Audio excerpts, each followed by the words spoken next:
Hello বন্ধুরা, আসসালামু আলাইকুম রাহমাতুল্লাহ। বন্ধুরা, আজকের এই ইংলিশ লার্নিং ক্লাসে আপনাদের সকলকে স্বাগতম। বন্ধুরা, আজকে আমরা শিখতে যাচ্ছি ইংরেজি ভাষার গুরুত্ব নিয়ে একটা প্যারা। প্রত্যেকটি যে ইংরেজি শব্দ রয়েছে তার বাংলা অর্থ আমরা জানবো, যাতে করে বাংলা অর্থ বুঝে সুঝে ঠিকঠাকভাবে আমরা ইংরেজি রিডিং পড়তে পারি, সেই সঙ্গে সঙ্গে স্পোকেন ইংলিশে দক্ষ করতে পারি।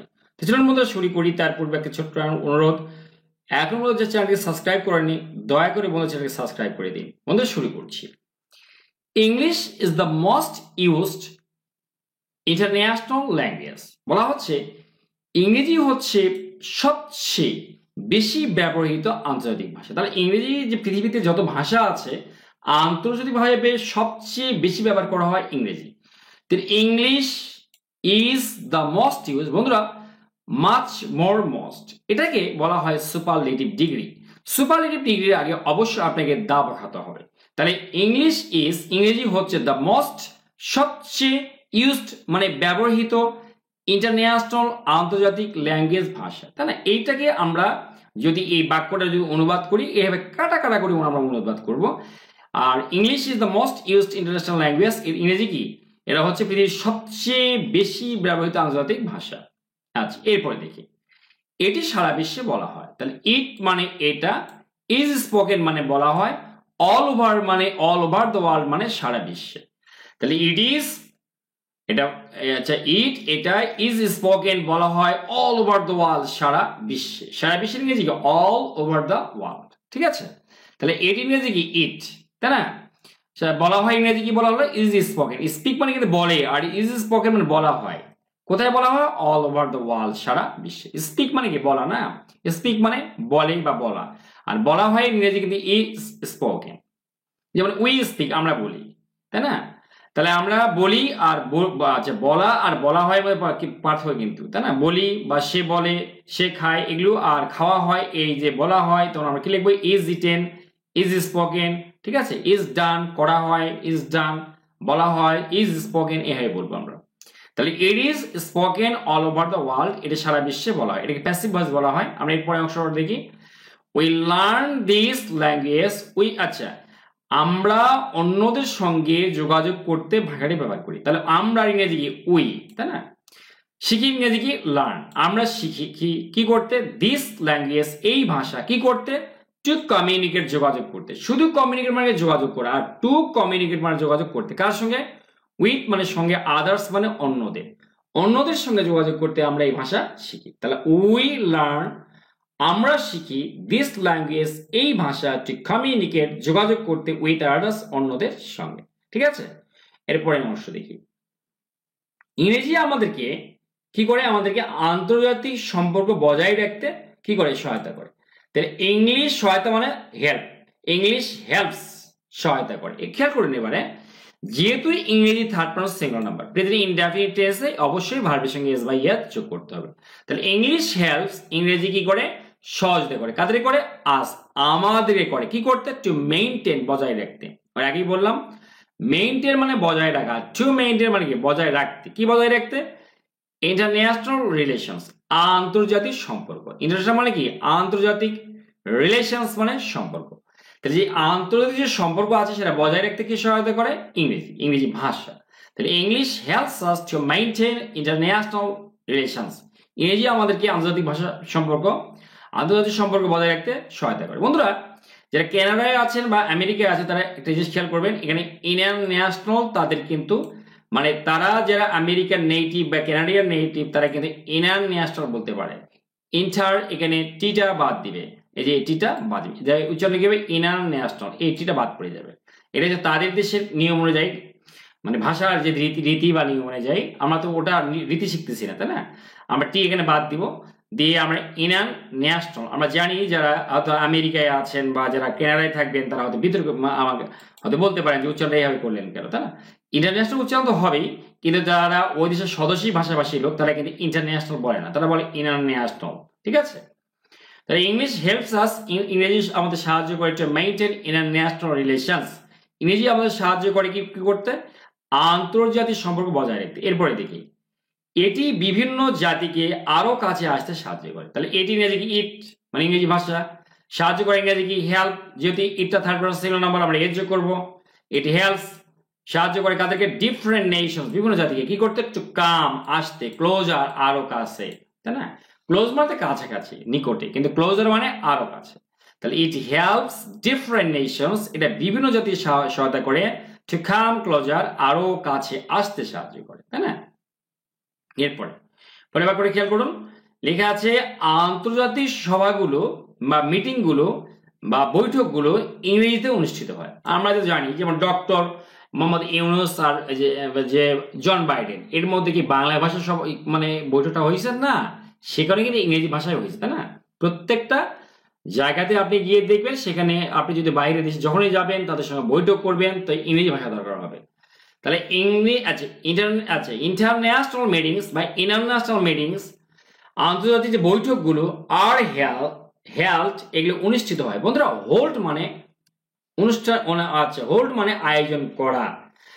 আর হেল্ড মানে অনুষ্ঠিত হয় কোথায় কি কিসে ইন ইংলিশ ইংরেজি ভাষায় এখানে খেয়াল করি এটা প্যাসিভ হয়ে আছে কিন্তু তাহলে ইন্টারন্যাশনাল বা ইন্টারন্যাশনাল আমেরিকান বা কানাডিয়ান উচ্চারণ অনুযায়ী ইন্টারন্যাশনাল মিটিংস যেগুলো আন্তর্জাতিক যে মিটিংগুলো আছে মিটিংস আর হেল্ড এগুলো অনুষ্ঠিত হয় ইন ইংলিশ ইংরেজি ভাষায় ঠিক আছে এরপরে দেখি আন্তর্জাতিক যে কোনো চুক্তি ইংরেজিতে লেখা হয় আন্তর্জাতিক যে কোনো চুক্তি ইংরেজি কি অ্যানি ইন্টারন্যাশনাল ট্রেডে এবার দেখি অ্যানি ইন্টারন্যাশনাল বা ইন্টারন্যাশনাল যেভাবে আপনি ইন্টারন্যাশনাল বলেন আর ইন্টারন্যাশনাল বলেন বোথ আর কারেক্ট তা অ্যানি ইন্টারন্যাশনাল ট্রেডি মানে চুক্তি যে কোনো অ্যানি মানে যে কোনো তাই না আন্তর্জাতিক চুক্তি ইজ রিটেন রাইট মানে লেখা আর ইজ রিটেন মানে লেখা হয় এর আগে কিন্তু বললাম কিন্তু এই ভাষার কথাগুলো তাই না ডু মানে করা ইজ ডান মানে করা হয় ইট মানে খাওয়া ইজ রিটেন মানে খাওয়া হয় তাহলে কি হলো যে অ্যানি ইন্টারন্যাশনাল ট্রেডি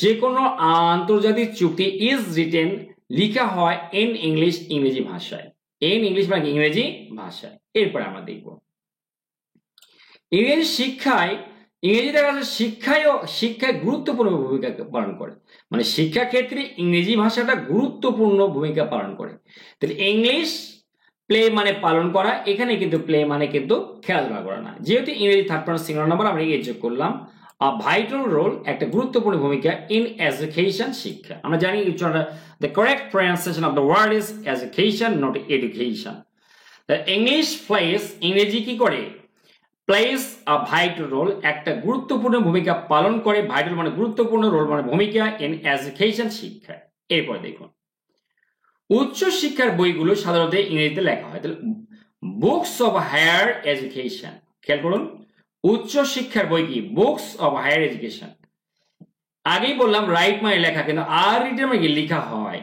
আর ইউজুয়ালি মানে সাধারণত আর ইউজুয়ালি রিটেন এগুলো সাধারণত লেখা হয় ইন ইংলিশ ইংরেজি ভাষায় কথা ক্লিয়ার তারপর দেখুন বুকস অফ হায়ার এডুকেশন মানে হায়ার এডুকেশন বা উচ্চশিক্ষার বইগুলো আর ইউজুয়ালি রিটেন এটা সাধারণত লেখা হয় ইন ইংলিশ ইংরেজি ভাষায় এবার দেখব ইংলিশ ইজ এসেনশিয়াল ইংরেজি কিন্তু একদম অপরিহার্য কি করতে স্টাডি পড়তে অ্যাব্রড বিদেশে পড়তে তাহলে ইংরেজি বিদেশে পড়াশোনা করতে অপরিহার্য ইংরেজি কি হবে ইংলিশ ইজ মানে হয় এসেনশিয়াল মানে অপরিহার্য মানে লাগবে আপনি এখন কানাডা যাবেন ইংরেজি পড়বেন না বাংলা পড়ে যাবেন ওখানে অবশ্যই না you must know English before going to Canada যাওয়ার পরে অবশ্যই আপনি ইংরেজি জানতে হবে তাই না এখানে বলছে যে ইংলিশ ইজ এসেনশিয়াল অপরিহার্য টু স্টাডি পড়তে কি পড়তে অ্যাব্রড বিদেশে পড়াশোনা করতে গেলে অবশ্যই ইংরেজি অপরিহার্য আর ডক্টর একজন যে চিকিৎসক মাস্ট অবশ্যই লার্ন তার শেখা দরকার কি শেখা দরকার ইংরেজি কি করতে টু বি হতে কি হতে আর গুড ডক্টর একজন ভালো ডাক্তার হতে একজন ভালো ডাক্তার হতে গেলে কিন্তু আপনাকে অবশ্যই ইংরেজি জানতে হবে কারণ বইগুলো তো আসলে চিকিৎসা বিজ্ঞানের যত দামি নামি বইগুলো আছে all the books are written in English সবগুলো বই কিন্তু ইংরেজি ভাষায় লেখা তাহলে এ ডক্টর মাস্ট লার্ন অবশ্যই তাকে জানতে হবে শিখতে হবে ইংরেজি to be a good doctor একজন ভালো কি টু বি মানে হতে গেলে আর গুড ডক্টর মানে কি একজন ভালো চিকিৎসক হতে গেলে এরপরে কি তাই একজন চিকিৎসককে অবশ্যই ইংরেজি জানা দরকার। সো তাই ডক্টর, একজন ডক্টরকে মাস্ট নিড, অবশ্যই তার প্রয়োজন, মাস্ট মানে অবশ্যই, নিড মানে প্রয়োজন, কি প্রয়োজন, টু লার্ন, এই যে শেখা প্রয়োজন, কি শেখা প্রয়োজন, ইংলিশ, ইংরেজি শেখা দরকার বা ইংরেজি শেখা প্রয়োজন। সুতরাং একজন ডাক্তারকে অবশ্যই ইংরেজি শেখা দরকার বা প্রয়োজন। সো তাই ডক্টর, একজন ডাক্তারকে মাস্ট নিড, তার অবশ্যই দরকার হবে, টু লার্ন, শেখা ইংলিশ, ইংরেজি শেখা তার অবশ্যই দরকার বা জানা দরকার। ইংরেজি জানা ছাড়া বিজ্ঞান ও প্রযুক্তি অসম্ভব। তাহলে কি হবে, ইট ইজ ইম্পসিবল, মানে এটা অসম্ভব। টু নো জানা, science and technology, science and technology মানে কি, বিজ্ঞান এবং প্রযুক্তি, উইদাউট নোয়িং ইংলিশ, ইংরেজি জানা ছাড়া। বন্ধুরা খেয়াল করুন, উইদাউট আ প্রেপোজিশন, এন্ড প্রেপোজিশনের পরে you must add ING with a verb, অবশ্যই ভার্বের সঙ্গে আপনাকে আইএনজি করতে হবে, to a verb, you must add ING to a verb, অবশ্যই ভার্বের সঙ্গে আপনাকে আইএনজি করতে হবে প্রিপোজিশনের পর, তাই না, অথবা অন্য কোনো উপায়ে নাউন করতে হবে ভার্বটির। তাহলে আবার দেখি, ইট ইজ ইম্পসিবল, এটা তো অসম্ভব, টু নো জানা, সায়েন্স অ্যান্ড টেকনোলজি, বিজ্ঞান এবং প্রযুক্তি জানা, উইদাউট নোয়িং ইংলিশ, ইংরেজি জানা ছাড়া। এরপরে আমরা দেখব, একজন ভালো কম্পিউটার চালককে অবশ্যই ইংরেজি জানা লাগবে, তাই না। তাহলে এ গুড অপারেটর, একজন ভালো মানে চালক অফ কম্পিউটার, এটা যদি আমেরিকান ইংলিশ হতো কি বলতাম, কম্পিউটার, কম্পিউটার ডার বলতে, তাই না, টির উচ্চারণ ডাহ সাউন্ড হয়ে যাবে, তাই না, আমরা এটা পরে বুঝি, এটা ডাহ সাউন্ড হবে। A good operator of computer must know English, একজন কম্পিউটারের ভালো চালককে মাস্ট অবশ্যই জানতে হবে ইংলিশ, ইংরেজি জানতে হবে, কোনো উপায় নেই, নো অল্টারনেটিভ টু ইট। যদি আপনি ভালো অপারেটর হতে চান, একদম কম্পিউটার এ টু জেড যে জানতে চান, if you want to know A to Z of computer, অবশ্যই ইউ মাস্ট নো ইংলিশ, আপনাকে অবশ্যই ইংরেজি জানতে হবে। তাহলে a good operator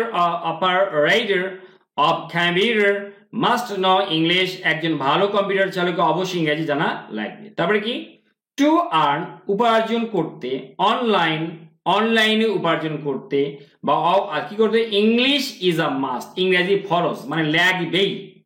আপনি যদি অনলাইনে কামাই করতে চান না, বিশেষ করে ওয়েবসাইট খুলে, তো আপনি দেখবেন সিপিএম হাইয়ের জন্য বা বিভিন্ন কারণের জন্য আপনাকে অবশ্যই ইংরেজি জানতে হবে। শুধু তাই না, এসইও করতে গেলেও আপনাকে ইংরেজি জানতে হবে। তাহলে কি হচ্ছে, আর্ন অনলাইনে কামাই করতে গেলে English is a must, is must মানে এটা যেমন একটা মডাল ভার্ব, এটা আবার নাউন আকারে আসছে, এর অর্থ হচ্ছে কি, ফরজ মানে যা লাগবেই, তাই না, যা লাগবেই, ইংরেজি লাগবেই, ইংরেজি ফরজ মানে এটা ছাড়া চলবেই না। এইবারে কি, ভালো চাকরির জন্য ইংরেজি হচ্ছে পূর্ব শর্ত। তাহলে ইংরেজি হচ্ছে পূর্ব শর্ত কি, English is a pre condition, ইংরেজি ইজ মানে হচ্ছে আ প্রি কন্ডিশন মানে একটা পূর্ব শর্ত ফর এ গুড জব, ভালো চাকরির জন্য, ফর মানে জন্য, আর গুড জব মানে ভালো চাকরির জন্য ইংরেজি একটা পূর্ব শর্ত, তাই না। English is a pre condition মানে কিন্তু পূর্ব শর্ত ফর এ গুড জব, ভালো চাকরির জন্য। কিছু চাকরিতে ইংরেজি অবশ্যই ভালো দখল থাকতে হবে। তাহলে কিছু চাকরি আছে যে আপনার নিজের দেশে হলেও দেখা যাবে you must know English, you must have good command over English, আপনাকে অবশ্যই ইংরেজিতে ভালো জ্ঞান থাকতে হবে। তাহলে সাম জবস অবশ্যই, মাস্ট অবশ্যই, রিকোয়ার কি করে এটা, অবশ্যই এখানে লাগবে, কি লাগবে, কিছু চাকরির অবশ্যই লাগবে গুড কমান্ড, একদম ভালো একদম দখল থাকতে হবে ওভার ইংলিশ, ইংরেজিতে। কিছু চাকরি আছে যেগুলোর অবশ্যই ভালো ইংরেজি দখল থাকা লাগবে, এই পর্যায়ে আপনাকে দাবি করবে। এখানে রিকোয়ার মানে দাবি করা, চাওয়া, প্রয়োজন হওয়া, মানে ভালো ইংরেজিতে ভালো দখল আছে এরকম চাওয়া হয় কিছু কিছু চাকরিতে, তাই না। সাম জবস, কিছু কিছু চাকরি মাস্ট অবশ্যই, রিকোয়ার প্রয়োজন হয়, গুড কমান্ড ভালো দখল, ওভার ইংলিশ ইংরেজিতে, তাই না। এরপর কি, ফর এক্সাম্পল উদাহরণস্বরূপ, উই মাস্ট লার্ন ইংলিশ, আমাদেরকে অবশ্যই ইংরেজি জানতে হবে, মাস্ট মানে অবশ্যই, লার্ন মানে ইংরেজি জানা বা শেখা, ইংলিশ মানে ইংরেজি, টু বি মানে হতে, আ পাইলট, এই পাইলট হতে গেলে, তাই না। কিছু চাকরি আছে আপনাকে পাইলট হবেন, তাহলে পাইলট হতে গেলে আপনাকে ভালো একটা কমান্ড থাকা লাগবে ইংরেজিতে, you must know English very well if you wanna be a pilot. Pilot যদি হতে চান আপনাকে অবশ্যই ইংরেজিতে ভালো জ্ঞানের দক্ষতা থাকতে হবে। ফর এক্সাম্পল উদাহরণস্বরূপ, উই মাস্ট লার্ন ইংলিশ, আপনাকে অবশ্যই আমাদেরকে ইংরেজি জানতে হবে two B a pilot, pilot হতে গেলে। এরপরে কি একজন বিমানবালাকে অবশ্যই ইংরেজি শিখতে হবে, তাই না? তাহলে an air hostess must learn English. An air hostess মানে আমরা জানি বিমানবালা, মাস্ট অবশ্যই তাকে কি হবে লার্ন জানতে হবে ইংলিশ, ইংরেজি তাকে জানতে হবে। ইংলিশ উচ্চারণটা হবে ইংলিশ, এটা হচ্ছে ব্রিটিশ উচ্চারণ। ইংলিশ এমন ভাবে উচ্চারণ করা লাগবে যাতে এটা ইও না, এটা এগারো না, এটা রস্বই না, ইংলিশ। এটা হচ্ছে আমেরিকান প্রনাউন্সিয়েশন আমি বলতেছি। অ্যান এয়ার হোস্টেস একজন বিমানবালাকে মাস্ট অবশ্যই লার্ন জানতে হবে ইংলিশ, ইংরেজি। এরপরে কি ইংলিশ ইজ নেসেসারি, ইংরেজি কিন্তু একজন দরকারি। কি করতে? টু এনজয়, আচ্ছা উপভোগ করতে ইংলিশ মুভিজ, এই যে ইংলিশ যে মুভিজ গুলো আছে, ইংরেজি যে মুভিগুলো আছে, সিনেমা আছে, এগুলো উপভোগ করতে অবশ্যই আপনাকে ইংরেজি জানতে হবে। আর কি ইনফ্যাক্ট প্রকৃতপক্ষে ইটস ইম্পর্টেন্ট, ইটস মানে কি এর ইম্পর্টেন্স মানে গুরুত্ব, ক্যান নট বি ডেসক্রাইব বর্ণনা করা যায় না। কিসে? ইন ওয়ার্ডস, ভাষায় বর্ণনা করা যাবে না। মানে এর যে গুরুত্ব আপনি ভাষায় এটা কি করতে পারবেন না, এটা কখনোই আপনি ভাষায় বর্ণনা করতে পারবেন। ইনফ্যাক্ট প্রকৃতপক্ষে ইটস ইম্পর্টেন্স, এর যে গুরুত্ব, can not be described in words, এটা ভাষায় প্রকাশ করা যাবে না বা শব্দে বর্ণনা করা যাবে না। তাই আমাদের ব্যক্তিগত জাতীয় জীবনে পরিবর্তন আনতে আমাদেরকে অবশ্যই ইংরেজি জানতে হবে। তাই ভাষাটা কিন্তু অনেক জটিল মনে হচ্ছে না, কিন্তু সহজ করে কি হবে? সো তাই দেখি এই তাই ইংরেজি শিখলাম আমরা। উই আমাদেরকে মাস্ট অবশ্যই কি হবে লার্ন শিখতে হবে। কি শিখতে হবে? জানতে হবে, শিখতে হবে। ইংরেজি কি ছিল? লার্ন অবশ্যই কি শিখতে হবে? ইংলিশ, ইংরেজি শিখতে হবে। কি করতে? টু ব্রিং আনতে, কি আনতে? আ চেঞ্জ, পরিবর্তন আনতে। কোথায়? টু আর পার্সোনাল, আমাদের ব্যক্তিগত, অ্যান্ড ন্যাশনাল লাইফ, ব্যক্তিগত আর জাতীয় জীবনে পরিবর্তন আনতে। একদম সোজা বন্ধুরা, যদি কাটা কাটা করে আপনি ট্রান্সলেশন করেন, it's very easy, very easy. Just আপনাকে জানতে হবে যে টেকনিক গুলো। You have to know the techniques, how to arrange the words one after another. একটার পরে একটা ওয়ার্ড কিভাবে সাজাতে হবে সেটা আপনাকে জানতে হবে, তাই না? ইনফ্যাক্ট প্রকৃত প্রস্তাবে কি হচ্ছে? ইটস ইম্পর্টেন্স, এর যে গুরুত্ব, cannot be described in words, পরের অংশটা পড়ছি। সো তাই উই মাস্ট লার্ন, আমাদের অবশ্যই জানতে হবে ইংলিশ, ইংরেজি, টু ব্রিং আ চেঞ্জ, পরিবর্তন আনতে। আমরা জানি ব্রিং মানে আনা, আর চেঞ্জ মানে একটা পরিবর্তন। কোথায়? To our personal and national life, আমাদের এই যে ব্যক্তিগত আর জাতীয় জীবনে পরিবর্তন আনতে। বন্ধুরা কেমন লাগলো অবশ্যই কমেন্ট বক্সে কমেন্ট করে জানাবেন। Thanks for watching the video, thanks for staying with me, thanks a lot.